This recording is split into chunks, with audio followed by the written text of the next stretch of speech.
চরমনাই ইসলামী আন্দোলন ভিন্ন একটি ব্যতিক্রম ধর্মী সাহাবায়ে কেরামদের আদর্শের উপরে এই আন্দোলন চলতেছে, চলবে পরিপূর্ণ হকের উপরে।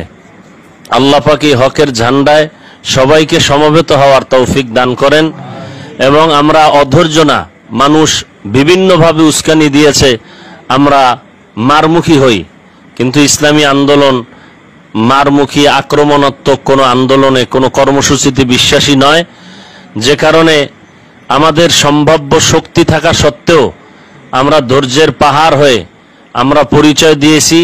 আল্লাহ পাক বলছেন কাআন্নাহুম বুনিয়ানুম মারসুস, আমরা সীসা ঢালা প্রাচীরের ন্যায় দাঁড়ানো আছি। ইনশাআল্লাহ আমাদের এই ধৈর্য বিজয়ের জন্য পূর্বাভাস আমি মনে করি। আল্লাহ পাক শায়েখে চরমনাই, পীর সাহেব হুজুর চরমনাই সহ আমাদের এই আন্দোলন, আমাদের এই মাদ্রাসা ছাত্র টোটাল মিশনকে আল্লাহ পাক আজীবনের জন্য হকের উপরে দায়েম ও কায়েম রাখেন।